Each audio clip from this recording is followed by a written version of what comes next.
السلام عليكم ورحمة الله وبركاته.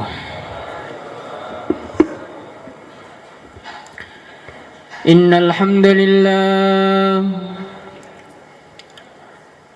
الحمد لله نستعينه ونستغفره ونؤمن به ونتوكل عليه ونعوذ به من شرور أنفسنا ومن سيئات أعمالنا. من يهده الله فلا مضل له ومن يضلل فلا هادي له. أشهد أن لا إله إلا الله وحده لا شريك له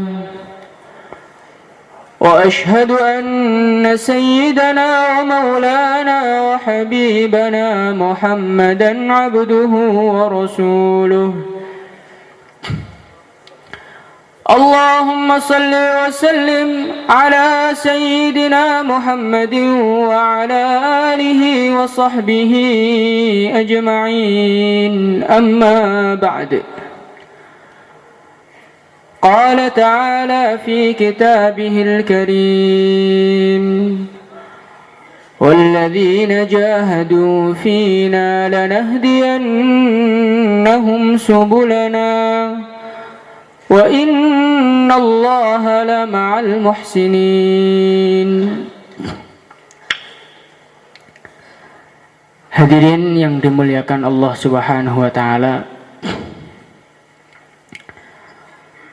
Allah Subhanahu wa taala telah menciptakan sekumpulan manusia.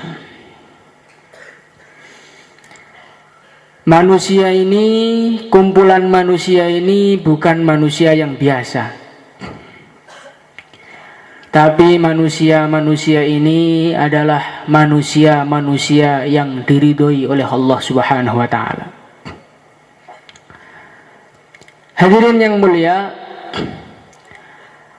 manusia-manusia yang diridhoi oleh Allah Subhanahu wa taala tadi, mereka ini mempunyai latar belakang yang mirip seperti kita. Mereka dulu kehidupannya kehidupan yang bermacam-macam. Dulu mereka orang-orang yang tidak beriman kepada Allah Subhanahu wa taala. Dan mereka ini juga mempunyai pekerjaan yang macam-macam. Mereka ada yang menjadi petani, mereka ada yang menjadi pedagang,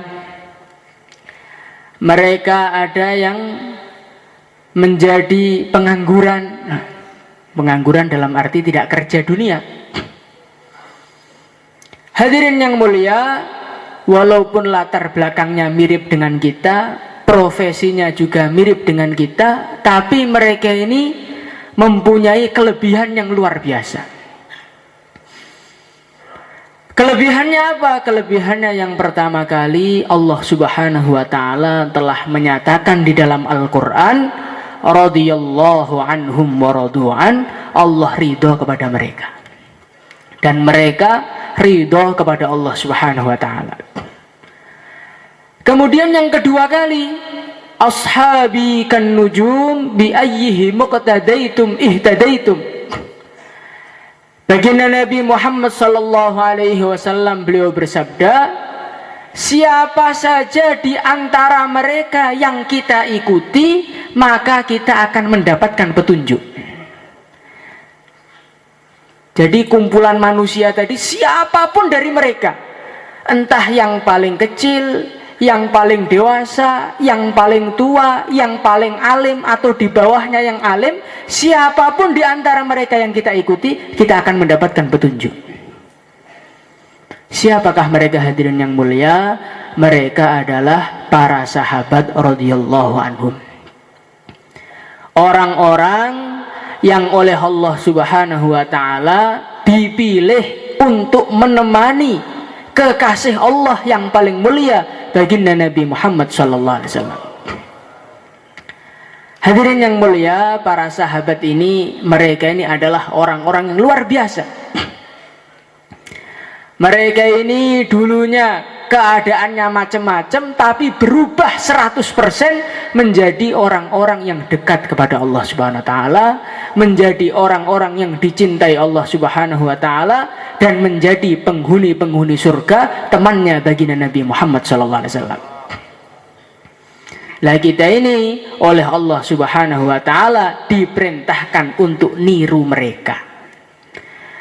Walladzina tabauhum bi ihsan, siapa saja yang mengikuti mereka dengan baik, Allah Subhanahu wa taala akan menjanjikan anugerah, menjanjikan kemuliaan, kebahagiaan yang mirip-mirip dengan yang Allah berikan kepada para sahabatnya.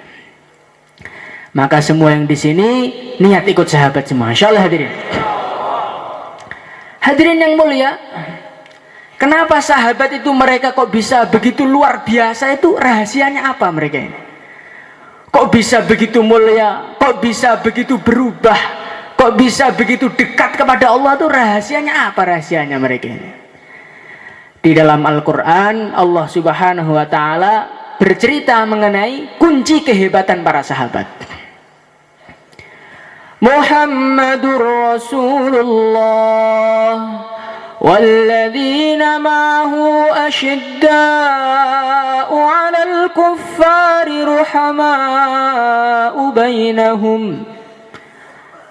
Di dalam Al-Quran Allah Subhanahu wa ta'ala bercerita dalam satu ayat khusus mengenai kelebihan kunci kehebatan kesuksesan para sahabat. Apa itu hadirin? Yang pertama, walladzina ma'ah. Para sahabat radhiyallahu anhum, mereka ini adalah orang-orang bukan hanya ikut Nabi, bukan. Ma'ahu, selalu menyertai baginda Nabi Muhammad SAW. Suka duka baginda Nabi mereka rasakan bersama baginda Nabi Muhammad SAW. Kalau baginda Nabi Muhammad SAW susah, mereka juga ikut susah. Kalau baginda Nabi Muhammad SAW berjuang, mereka ikut berjuang. Dimanapun baginda Nabi ada, mereka ada di situ. Hadirin yang muliakan Allah Subhanahu wa ta'ala, inilah yang perlu kita tingkatkan dalam kehidupan kita. Sekarang ini alhamdulillah Allah telah menolong kita untuk mengerjakan perintah-perintah Allah. Allah Subhanahu wa ta'ala telah menolong kita untuk ikut baginda Nabi Muhammad sallallahu alaihi wasallam. Tapi kebanyakan yang kita ikuti itu biasanya sing enteng-enteng. Yang kita ikuti itu yang masuk akal. Yang kita ikuti itu yang mudah-mudah. Ketika perintah baginda Nabi Muhammad SAW yang kita ikuti yang mudah-mudah, nanti pertolongan Allah Subhanahu wa ta'ala yang datang ya yang kecil-kecil. Walaupun pertolongan Allah nggak ada yang kecil. Tapi hadirin yang mulia, kalau kita ini ikut baginda Nabi Muhammad SAW seperti para sahabat radhiyallahu anhum, berat, ringan, kelaparan, kepanasan, kedinginan, tidak peduli, bismillah ikut baginda Nabi, maka akan datang pertolongan-pertolongan Allah yang luar biasa sebagaimana yang dialami para sahabat. Maka bagaimana hadirin yang mulia, kita niat ikut baginda Nabi 100%, insyaallah hadirin. Hadirin yang muliakan Allah Subhanahu wa ta'ala, para ulama mengatakan kalau orang itu ikut perintah Allah Subhanahu wa ta'ala yang bisa dicerna oleh pikiran manusia, maka dia akan mendapatkan pertolongan Allah yang bisa dicerna manusia. Tapi kalau orang itu mengikuti perintah-perintah Allah Subhanahu wa ta'ala yang beratnya nggak bisa dicerna manusia, maka Allah Subhanahu wa ta'ala akan datangkan pertolongan-pertolongan yang sulit dicerna manusia juga. Wa awhayna ila ummi Musa an ardi'i. Zaman dulu kala ada raja namanya Raja Fir'aun. Raja Fir'aun ini adalah seorang raja yang senengannya belahin bayi. Bayinya Bani Israel kalau laki-laki baru lahir langsung sembelih. Maka akhirnya ibunya Nabi Musa alaihissalatu wassalam melahirkan Nabi Musa di tahun yang Fir'aun lagi seneng-senengnya beleh anak kecil. Maka hadirin yang mulia, ibunya Nabi Musa ini khawatir dengan keselamatan anaknya. Maka Allah Subhanahu wa taala memberi ilham kepada ibunya Nabi Musa, an ardi'i. Wahai ibunya Nabi Musa, kalau pengen anaknya an ardi'i, perintahnya yang pertama diperintahkan untuk menyusui anaknya. Seorang ibu menyusui anaknya niki wajar mboten, Mbak? Wajar, biasa. Maka perintah yang pertama ini akal masih bisa mencerna. Fa idza khifti 'alaihi fa'alqihi fil yammi wa la takhafi wa la tahzani. Kalau engkau khawatir dengan keselamatan anakmu, maka buanglah dia di lautan. Nek pengen selamat malah kan gua. Perintahnya ini bukan kalau pengen selamat didelik nang isor gendeng, mboten. Kalau pengen selamat masukkan ke kardus atau disimpan atau dititipkan, tidak. Kalau pengen selamat suruh buang. Satu perintah yang sangat mengejutkan dan sangat mengagetkan. Hadirin yang mulia, tapi ibunya Nabi Musa ikut perintah Allah Subhanahu wa taala. Bismillah, ini perintah Allah, saya kerjakan. Akhirnya apa hadirin yang mulia? Akhirnya Allah Subhanahu wa taala turunkan pertolongan. Perintah yang pertama suruh menyusui, inna radduhu ilaik.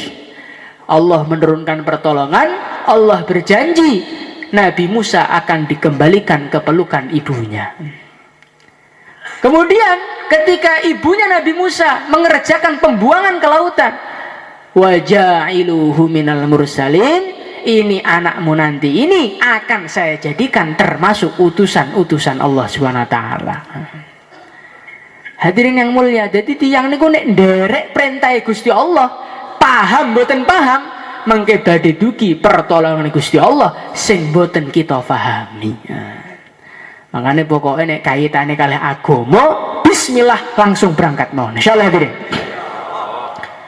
Hadirin yang mulia, suatu ketika Rasulullah sallallahu alaihi wasallam ketika perang Tabuk, ketika perang Khandaq. Perang Khandaq ini terjadi ketika musim yang sangat-sangat dingin. Maka Rasulullah sallallahu alaihi wasallam memerintahkan Sayyidina Hudzaifah radhiyallahu anhu untuk datang ke tempatnya musuh untuk memata-matai keadaannya musuh. Dan saat itu Sayyidina Hudzaifah ini kelaparan dan kedinginan. Kinten-kinten jenengan keluwen kademen terus ditaskil mrun, Pak.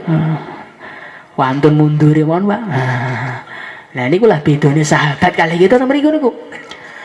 Sayyidina Hudzaifah diperintahkan Rasulullah, "Hai Hudzaifah, kamu kerjakan ini, mata-matai dan jangan berbuat apa-apa." Maka Sayyidina Hudzaifah beliau langsung berangkat di tengah-tengah musim dingin.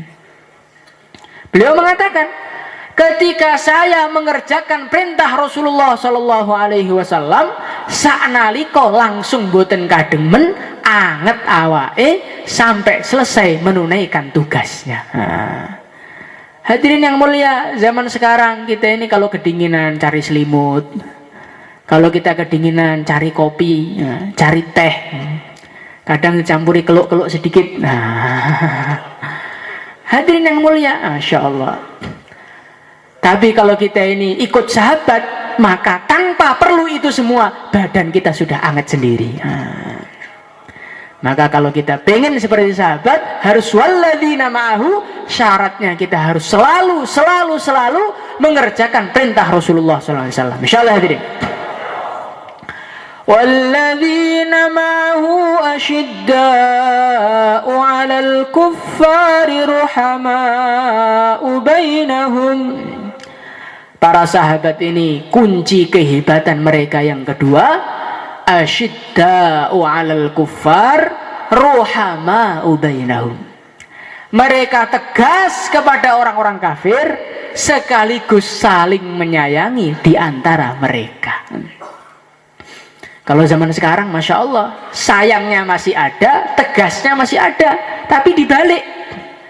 Kalau kepada orang kafir, kita ini harus rukun dengan orang kafir, toleransi beragama. Pokoknya kalian tiang kafir kudu diikram, tiang kafir gak oleh diseneni. Tapi nek kalih tonggone ngetokne golok. Diingeti mawon ngamuk. Nyapa Kang ngingeti aku? Jagelut piye? Masya Allah. Hadirin yang mulia, berbeda sekali dengan para sahabat. Ruhama'u bainahum. Para sahabat di kehidupan mereka adalah kehidupan saling kasih sayang di antara mereka. Sehingga saling kasih sayangnya mereka saking tingginya sampai akhlak mereka diabadikan di dalam Al-Quran. Wa yu'thiruna ala anfusihim walau kana bihim khasasah. Mereka rela mengalah untuk temannya walaupun mereka sendiri sedang kesusahan. Suatu ketika Rasulullah SAW kedatangan seorang tamu. Maka Rasulullah SAW beliau bertanya kepada para sahabat, wahai sahabatku, sapa sing siap menjamu tamuku? Maka ada seorang sahabat langsung angkat tangan, kula ya Rasulullah, siap. Maka akhirnya tamunya dibawa pulang ke rumah. Wahai istriku, adakah makanan yang bisa digunakan untuk menjamu tamuku? Wahai suamiku, ada makanan, tapi ini untuk anak-anak kita, mereka pun belum makan, bagaimana ini? Nggak apa-apa, sudah kadung janji sama Rasulullah kok. Tapi nanti ketika tamunya makan, kamu matikan lampunya, kita pura-pura ikut makan. Masya Allah, suatu akhlak yang sampai diabadikan dalam Al-Quran. Siap keluwen, sing penting rencangi sagedahar. Hadirin yang mulia, di dalam sebuah peperangan ada seorang datang kepada saudaranya untuk membawa segelas air, yang mana saudaranya sedang puncaknya kehausan, penuh dengan luka. Maka saudaranya mau minum, tiba-tiba ada teriakan yang minta air. Hadirin yang mulia, kita ini kadang-kadang ngambil air saja rebutan. Padahal kita perang juga tidak, haus juga tidak, ya biar rame saja, rebutan. Hadirin yang mulia, para sahabat, Masya Allah, sudah kehausan, nyawanya mau terlepas, luka parah lagi. Mau menikmati seteguk air gak jadi demi untuk temannya. Maka dibawa kepada orang yang kedua. Orang kedua mau minum, ada teriakan yang ketiga. Mau dikasih yang ketiga, ternyata yang ketiga sudah meninggal dunia. Dibawa lagi yang kedua, kedua meninggal dunia. Dibawa lagi yang ke satu meninggal dunia. Semua meninggal dunia dalam keadaan pengen ngalah dengan saudaranya. Hadirin yang mulia, Masya Allah, ini harus kita wujudkan dalam kehidupan kita. Akhlak yang baik kepada orang-orang iman. Insya Allah hadirin. Hadirin yang mulia, kok kepada orang iman, kepada hewan saja ini, oleh Rasulullah SAW, kita ini diperintahkan untuk akhlak yang baik. Suatu ketika ada unta ngamuk-ngamuk. Maka Rasulullah SAW beliau datang. Sahabat mengatakan, ya Rasulullah, jangan dekat-dekat unta ngamuk, bahaya ini. Maka Rasulullah SAW tanya kepada unta, hei unta, ngapain kamu kok marah-marah, ngamuk-ngamuk itu kenapa? Ya Rasulullah, ini loh tuan saya ini kalau memperkerjakan saya ini setengah mati, tapi saya ini dikasih makanan sedikit. Hadirin yang mulia, maka Rasulullah SAW belum memberi nasihat, jangan mencapek-capekkan kendaraan, dan kalau kasih makan yang secukupnya. Hadirin yang mulia, jadi unta saja kita makannya kurang itu udah dimarahin Rasulullah. Lah apalagi saudara iman kita, apalagi keluarga kita, kok sampai kita nggak ngasih makan kepada mereka dengan alasan wes tak serahin Gusti Allah mawon. Oh, ini keliru napa keliru, Pak? Niki kleru sing kenemenen kleru nih. Maka hadirin yang mulia, bagaimana kita ini jaga akhlak yang baik. Insyaallah hadirin. Ketika akhlak yang baik ini wujud di dalam kehidupan kita, akhirnya apa? Akhirnya umat itu saling cinta mencintai. Kalau umat ini sudah saling cinta mencintai, maka umat ini akan bersatu. Kalau umat ini bersatu, pertolongan Allah Subhanahu wa taala akan selalu datang kepada orang iman. Maka hadirin yang mulia, bagaimana kita ini usaha saling menyayangi supaya bisa bersatu. Insyaallah hadirin. Lah bagaimana caranya supaya kita ini bisa saling menyayangi? Ini caranya bagaimana? Caranya yang pertama kali, kalau kita ini selalu memandang kelebihan orang lain dan kita memandang kekurangan kita. Kenapa orang tuh kehilangan rasa cinta? Kenapa orang tuh marah-marah sama temannya, musuhan sama temannya itu kenapa? Hadirin yang mulia, karena dia ini melihat kekurangan orang lain dan melihat kelebihan dia. Kang biasanya nek jauh lah keluntrang-keluntrung bareng, kok saiki gak tahu barengnya apa Kang? Sekonco gue omong saomong ngelarak nih hati, wis. Wong kaya ngono gak usah dikancani ya Kang. Masya Allah. Hadirin yang mulia, ini akhlak yang baik apa buruk hadirin? Akhlak yang sangat buruk. Kalau kita ini punya sapi, sapi kita ini gigit kita. Kira-kira sapi ini kita buang apa tetap kita rawat hadirin? Dibuang atau dirawat Pak? Lah napa kok mboten dibuang? Lah nyokotan loh. Loh ini sapi ini kelebihannya banyak ini, walaupun dia gigitan nih, kalau Idul Adha ini bisa 10 juta ini. Hadirin yang mulia, kalau kita melihat kelebihan sapi, digigit sapi nggak marah. Hadirin yang mulia, orang iman tuh lebih tinggi kemuliaannya daripada itu semua. Maka kalau ada orang iman mencaci kita, jangan kita marah. Itu walaupun mencaci saya, orang itu mau calon raja surga loh. Masa saya marah dengan raja? Bagaimana nanti di akhirat nantinya? Kalau kita memandang seperti itu, insya Allah kita ini tidak akan ada namanya berselisih pendapat. Hadirin yang muliakan Allah Subhanahu wa taala, kita melihat pabrik mobil. Kenapa pabrik mobil itu kok bisa bikin mobil itu kenapa?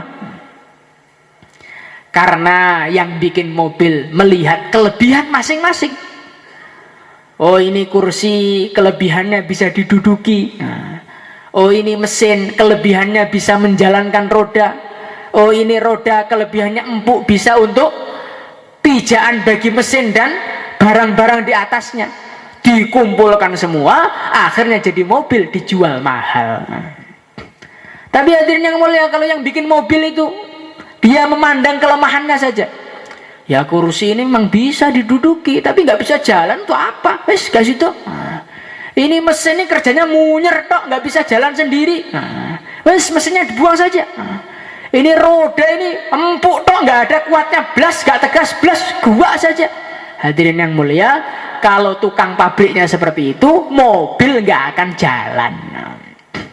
Begitu juga hadirin yang mulia, di mahalah kita ada orang yang semangat dalam bicaranya. Ada orang yang diam tapi geraknya bagus. Ada orang yang nggak pernah gerak tapi ikromnya bagus. Ada orang yang nggak gerak ya nggak ikrom tapi ngomongnya menyenangkan orang.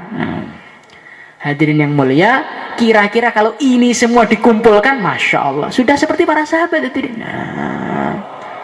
Tapi kalau kita lihat kekurangannya, sekali omong teko langit, senengane naskil tok tapi gak budal, gopo di rumah nih.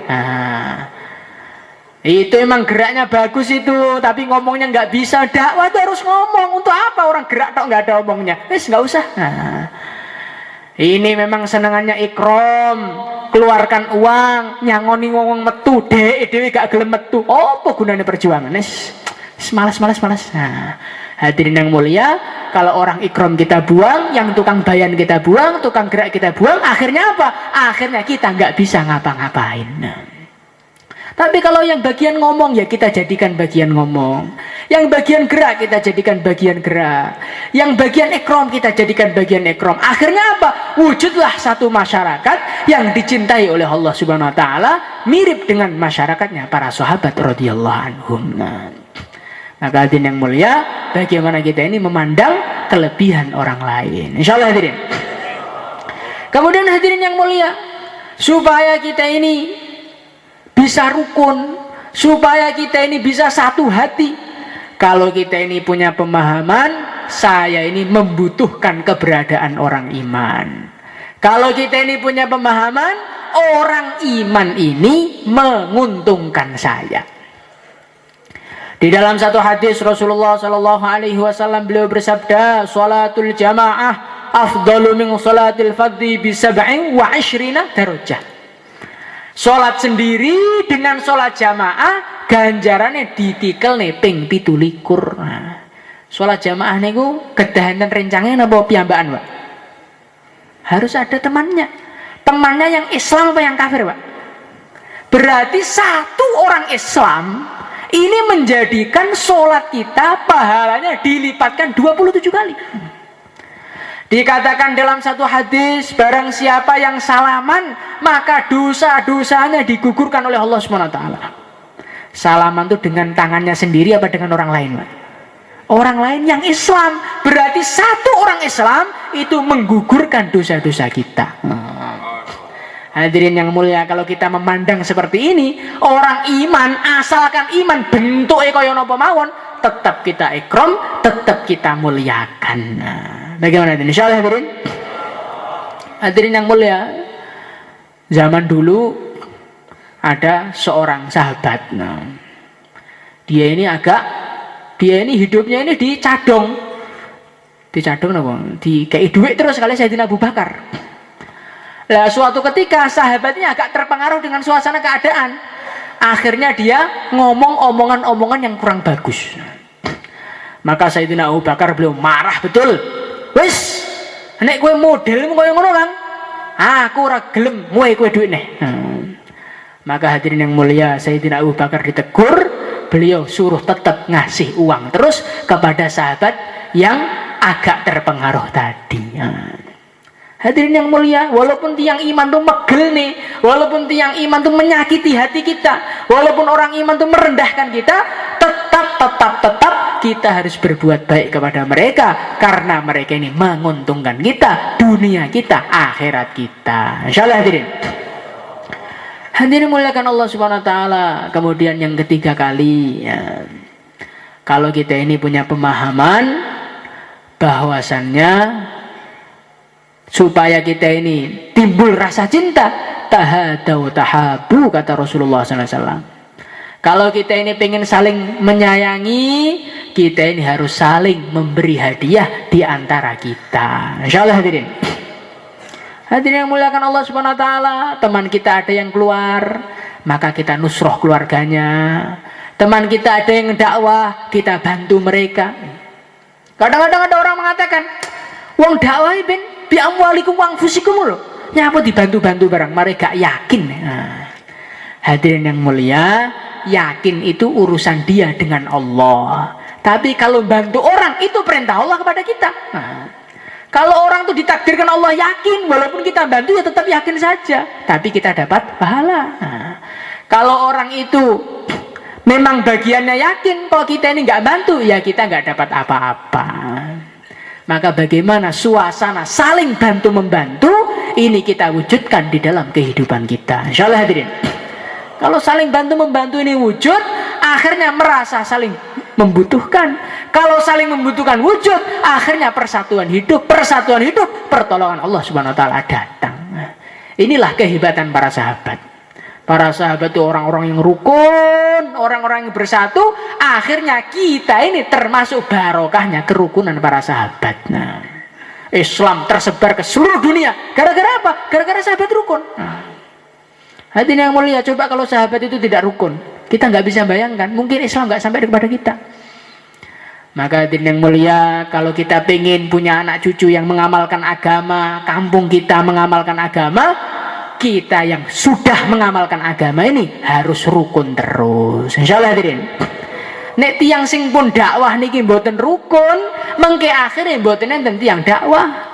Nek tiang dakwah mboten enten, akhire putra-putra kita mboten salat malih. Naudzubillah min dzalik, imane ucul gara-gara kita mboten rukun. Maka kerukunan ini harus kita hidupkan lagi. Insyaallah hadirin.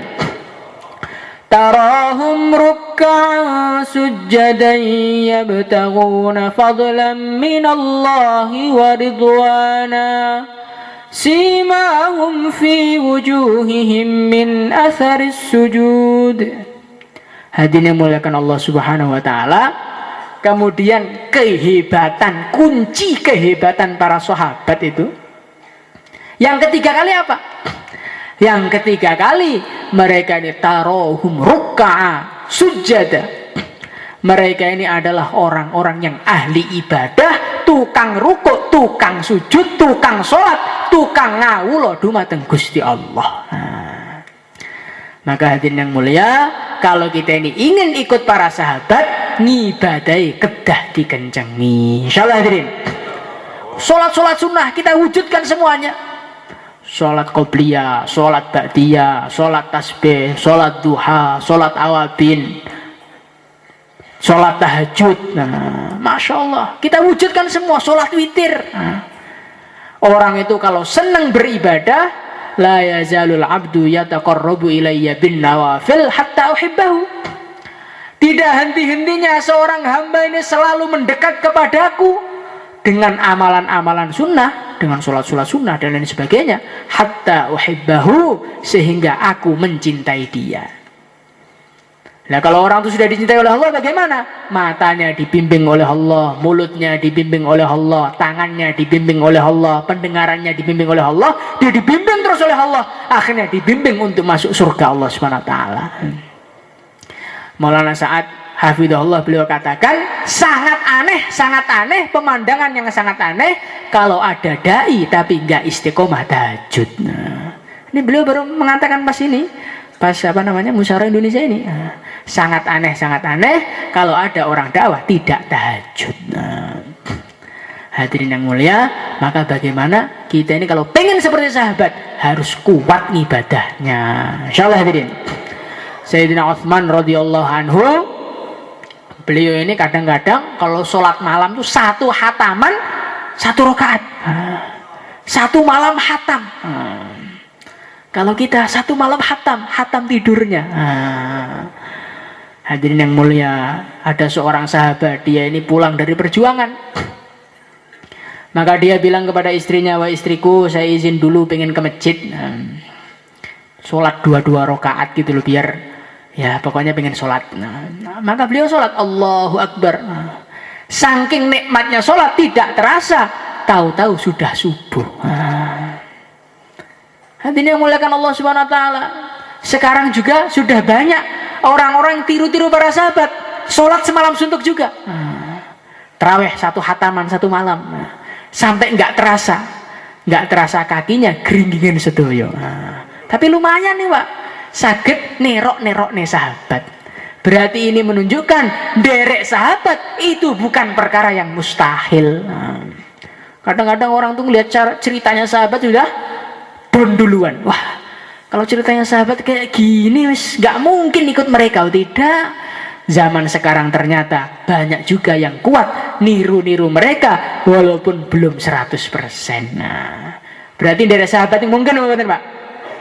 Maka bagaimana kita ini menguatkan ibadah kita. Insyaallah hadirin. Simahum fi wujuhihim min athar sujud. Mereka ini saking kuatnya ibadahnya, saking kuatnya ngawula dumateng Gusti Allah, sampai bekas-bekas ibadah itu tampak di wajah mereka. Apa bekasnya? Mencorong wajahnya, ketinggal anyep, ketinggal nyeneng nih. Hadirin yang mulia, coba kita ini lihat wajah-wajahnya orang-orang ahli tahajud, orang-orang ahli zikir, ahli doa. Kita ini baru melihat tok sudah senang kepada mereka. Tapi kalau melihat orang nggak pernah sholat, nggak pernah puasa tuh melihat wajahnya tok itu sudah sumpah. Apalagi ngeliat orang ngantuk, Masya Allah. Hadirin yang muliakan Allah Subhanahu wa taala, maka kita ini bagaimana ibadah sampai seperti sahabat, bukan sekedar ibadah, tapi ibadah itu membekas di dalam wajah-wajah mereka. Insyaallah hadirin. Dan mereka ini ibadah yabtaghuna fadlan minallahi wa ridwana. Mereka ini ibadah mati-matian, berakhlak mati-matian, hanya semata-mata mencari ridho Allah. Ini kunci yang terpenting. Orang walaupun akhlaknya baik, ibadahnya kuat, amalannya kuat, sedekahnya kenceng, dakwahnya kenceng, tapi kalau enggak yabtaghuna fadlan minallahi wa ridwana, enggak ikhlas karena Allah, nanti di akhirat ditolak semua oleh Allah. Allah Subhanahu wa taala itu Maha Kaya. Lah kalau kita ini menyodorkan amal-amal kepada Allah, dicampuri kepada yang lain, maka Allah Subhanahu wa taala enggak sudi menerima amalan-amalan kita. Hadirin yang mulia, ini sekedar perumpamaan saja. Kita datang kepada seorang raja, wahai raja, saya ini ada hadiah untuk raja. Ada uang 1 miliar. Nah ini uang 1 miliar ini raja, 500 juta untuk raja, nanti yang 100 untuk anaknya, terus 100 lagi untuk istrinya, terus yang lainnya dibagi-bagi sama satpamnya, tukang masaknya. Maka belum selesai ngomong, uangnya sudah dilemparkan di mukanya. Wih kayak aku bawa handum rumah sama gak ada duit. Hadirin muliakan Allah Subhanahu wa taala, ini ada orang miskin datang kepada raja. Wahai raja, ini saya bawa hadiah khusus saya buatkan untuk raja. Oh, betul kan hadiah niki lho jadah. Kula niku menirakati ndamel jadah namung kangge panjenengan mawon. Oh iya Kang, wis tersuwun tak terima kanthi seneng. Walaupun raja itu nggak makan jadahnya tadi, tapi jadah tadi diterima, kemudian orang miskin tadi dikasih uang banyak, suruh pulang jadi orang kaya mendadak. Hadirin yang mulia, amalan kita itu Masya Allah banyak kekurangannya. Sholatnya ada campur ngelamunnya, at-tahiyatnya campur salah-salahnya, kemudian sholatnya campur terlambat lagi. Masya Allah, ini amalan kita ini seperti jadah yang gak patek setengah mateng. Tapi kalau walaupun jadah gak patek setengah mateng, banyak kekurangannya, kalau kita serahkan kepada Allah, ya Allah ini hanya untukmu ya Allah, walaupun banyak kekurangannya ini ya Allah terimalah, insya Allah Allah akan menerima amalan kita. Walaupun suaranya ini diapi-api nih, bacaannya diindah-indahkan, nggak ikhlas, nanti di akhirat Allah tidak butuh dengan bacaan kita. Maka nanti di dalam satu riwayat hadis itu ada orang baca Quran, setiap nadanya tinggi pahalanya dihapus. Nanti ketika bacanya rendah pahalanya ada. Tanya kenapa kok ketika bacaannya tinggi dihapus pahalanya? Ketika tinggi nggak karena Allah dihapus. Nanti ketika rendah karena Allah diterima. Maka hadirin yang mulia, bagaimana kita ini tiru para sahabat, amal semata-mata karena Allah. Insyaallah hadirin. Kemudian hadirin yang mulia, wa mathaluhum fil injil kazar'in akhraja syat'ahu fa'azarahu fastaghlada fastawa ala suqih yu'jibu zurra'a liyaghidha bihimul kuffar. Para sahabat ini setelah dalam diri mereka ada iman, ada akhlak, ada ibadah, ada ikhlas, maka mereka ini seperti tanaman. Tanaman yang tambah lama keluar tunasnya, tambah kokoh, tambah besar, mengeluarkan buahnya yang beraneka ragam. Yu'jibu zurra, menyenangkan yang menanam. Jadi hadirin yang mulia, para sahabat itu setelah kenal agama, agamanya dirawat, agamanya diperjuangkan, akhirnya apa? Tambah lama, tambah banyak taskilannya, tambah lama, tambah banyak, sampai kita ini termasuk barokah perjuangan para sahabat radhiyallahu anhum. Yu'jibu zurra'a, lah mereka itu saking sungguh-sungguhnya menyenangkan yang menanam. Siapa yang menanam mereka? Rasulullah sallallahu alaihi wasallam. Jadi hadirin yang mulia, sahabat itu setelah dalam diri mereka ada iman, mereka menerjunkan diri mereka di dalam perjuangan. Ketika iman dimasukkan dalam diri mereka, ini seperti bibit, bibit unggul. Lah bibit unggul niku nek disimpen nang omah mawon dangu-dangu bosok napa sae, Pak? Bibit niku ben tumbuh dilemparkan ke tanah, kena panasnya matahari, dinginnya angin malam, disirami, lama-lama mujahadah kemudian keluar buahnya. Begitu juga para sahabat. Setelah iman dimasukkan di dalam hati mereka, mereka berjuang, menerjunkan diri mereka, amal makomi, amal intikoli, akhirnya mujahadah, keluarlah hasilnya. Di antara hasilnya, ya kita yang duduk di markas ini. Kita ini barokah mujahadahnya sahabat, kena panasnya matahari, dinginnya angin malam dalam perjuangan. Hadirin yang muliakan Allah Subhanahu wa taala, setelah kita lihat-lihat dan kita teliti dan kita renungi, ternyata apa yang ada di dalam diri sahabat ini ada juga dalam diri kita. Sahabat iman, kita juga iman. Sahabat sholat, kita juga sholat. Sahabat berakhlak baik, kita juga dikit-dikit pernah sedekah, berarti akhlaknya baik juga. Kita ini juga sudah latihan amal karena Allah, ya berarti sudah lumayan juga. Hadirin yang mulia, berarti seakan-akan kita ini seperti bibit yang unggul. Lah bibit yang unggul ini ngendok terus teng griya, Pak. Mboten ndang diuncali teng perjuangan, mengke lama-lama bosok. Lah jenengan niku pengen dados kados para sahabat sing nyenengne sing nandur napa kados sinten, Pak? Sakniki kantun jenengan milih seperti sahabat, berjuang di jalan Allah karena kita ini bibit unggul, atau tidak berjuang. Maka yang niat untuk berjuang seperti sahabat, silahkan daftarkan nama. Monggo, Pak. Monggo. Sekalian apa nih? Bismillah. Monggo, Pak. Sing badhe niat negeri jauh. Negeri jauh. Dari kertas. Semakin mujahadah, semakin banyak pahalanya. Monggo. Mari silahkan yang negeri jauh. Akhir bulan ini, Masya Allah, satu jamaah akan dikirim ke Kuwait.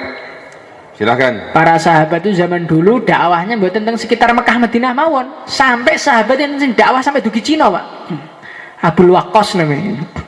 Enten sahabat yang sampai dugi Syam, sahabat sampai dugi Turki. Negeri jauh. Berarti negeri jauh ini kalau kita niat ikut sahabat, insya Allah barokahnya banyak.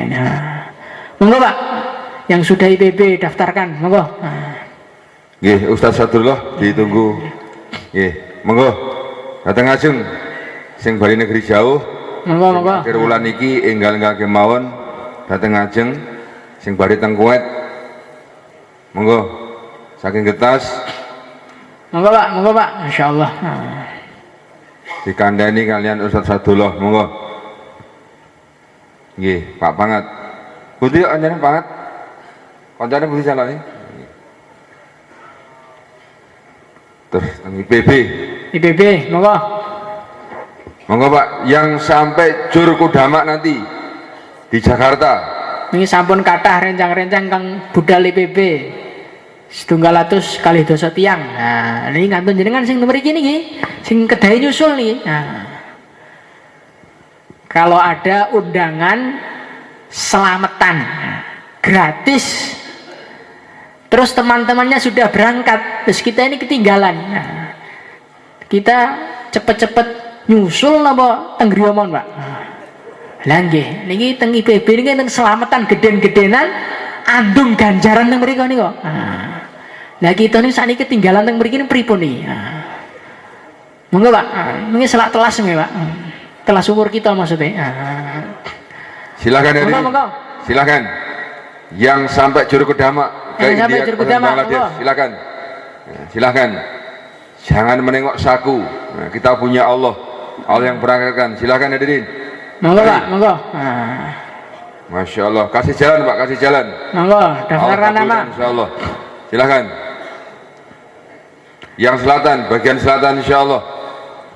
Yang KIPB, silakan. Jangan toleh kanan dan kiri, menghadap kepada Allah. Silakan hadirin. Noleh kanan kiri terus dijak ngadeg bareng saya ini, Pak. Monggo. Silakan. Monggo, Pak. Saniki sekawan wulan jalan kaki. Supados kita ini ngeraosaken perjuangannya para sahabat itu riyen melaku nih kaya napa to rasane.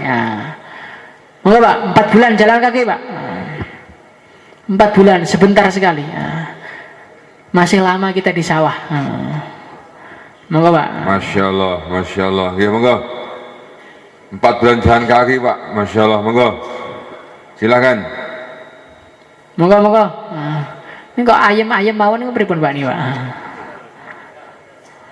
Nggih, sing jur Kodamak nggih teng Jakarta. 4 bulan jalan kaki. Nemten kes dalu niki yang mempersiapkan satu mahal atau satu halakoh untuk hadir ke Jur Kodamak di Cikampek. Silakan. Silakan hadirin. Ini karena orang-orang yang 4 bulan, yang 4 bulan datang ke sana insya Allah. Monggo. Yang sampai Jur Kodamak, Pak, monggo dipersilahkan. Monggo, monggo.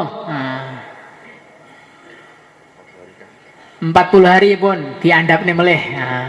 Mending mun diskon nih, Pak, nih, Pak. Promo. 40 hari, waktu yang sangat sebentar sekali. Tesih dangu teng Saben 4 bulan lan iki namung 40 hari tok. Monggo, Pak. Niate nderek Nabi Musa. Wa adna Musa 30 lailah wa atmamnaha bi 10. Nabi Musa ini pernah sowan kepada Allah 40 hari. Nah, kita ini latihan belajar ikut Nabi Musa. Monggo, Pak. Supaya barokah seperti Nabi Musa. Nggih, monggo. Masya Allah. Sing kes dalu niki 40 hari, monggo. Monggo, Pak, sing 40 hari dalu niki insyaallah.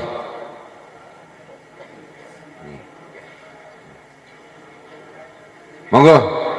Sing das dalu niki sing badhe medal sekandasa dinten kula aturi jumeneng dhateng ngajeng. Monggo. Monggo. Insyaallah sedaya niat, Pak. Sekarang kita mudzakarah 22. Sing niat sing tanggal 6 itu. Sing niat badhe ngancani kanca-kanca santri jing tanggal 6 itu, Pak. Saking mahala halakoh. Mengki tanggal 6 itu wonten Jur Temboro ngedalaken jamaah sing sak kata-katai. Niki sampun wonten niki kanca-kanca santri 89. Supados mengki medal sampurna dipun sarengi piantun-piantun tiang makomi. Monggo. Sing niat ngancani monggo. Ini niate ekrom santri nih, Pak. Kranten tesih nem-nem. Tiang nem itu biasanya niku nggih perlu ditemani orang-orang tua. Dan jenengan ini kan mun sepuh-sepuh tinggal ini. Ini cocok nek ngerencangi santri-santri ini. Monggo, Pak. Mengki tanggal 6 tanggal 7 nih, Pak. Nggih, minggu ngajeng tesian minggu ngajeng sing badhe nyarengi sederek santri iku aturi jumeneng tumuli dhateng ngajeng. Monggo.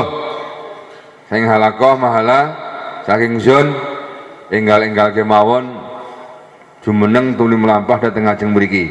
Monggo. Monggo. Insyaallah nih sedaya, Kang. Saniki mudzakarah kali-kali 3 janjian kapan kita ini mau memperjuangkan agama. Karena kalau kita ini wafat dalam keadaan belum pernah berjuang, nanti rugi ini mboten karu-karuan. Eman-eman hidup cuma 1 kali kalau nggak untuk berjuang. Dan kita ini nggak tahu hidup kita ini masih berapa lama lagi.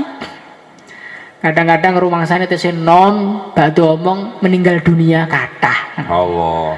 Orang yang jenggotnya masih bahkan belum keluar jenggotnya meninggal dunia banyak. Dan insya Allah semua yang ada di sini akan meninggal dunia semua, cepat atau lambat. Jangan pengen sing cepat atau pengen sing lambat, Pak? Pengen cepat atau lambat? Mungkin saya pengen, saya ini pengen medal.